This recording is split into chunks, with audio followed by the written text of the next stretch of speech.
Boche gold and diamonds. Buy now, pay later. Pazhayannur Kilinikkadavu വീട്ടിലെ gas cylinder പൊട്ടിത്തെറിച്ചു. പാലക്കപ്പറമ്പിൽ സുമേഷിന്റെ വീട്ടിൽ ഗ്യാസ് സിലിണ്ടർ മാറ്റി പുതിയ സിലിണ്ടറിലേക്ക് നോബ് കണക്ട് ചെയ്തതിന് തൊട്ടു പിന്നാലെയായിരുന്നു സ്ഫോടനം. സുമേഷ് ഉടൻ പുറത്തേക്ക് ഓടിയതിനാൽ പരിക്കേൽക്കാതെ രക്ഷപ്പെട്ടു. വടക്കാഞ്ചേരിയിൽ നിന്ന് അഗ്നിരക്ഷാസേന സ്ഥലത്തെത്തി. സിലിണ്ടറിലേക്ക് തീ പടരാതിരുന്നതിനാൽ ദുരന്തം ഒഴിവായി.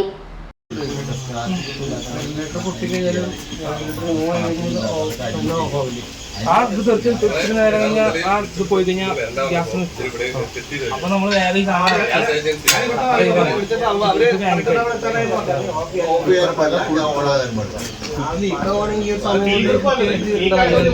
വേറെ പ്രഷർ കാരണം ആ സാധനം തെറിച്ചപ്പോ സൗണ്ട് ഉണ്ടാവും. Time Kids Preschool, Mannannur road, Vaniyamkulam. .view News. കാഴ്ചകളാണ് ലോകം, കണ്ടു തുടങ്ങുക.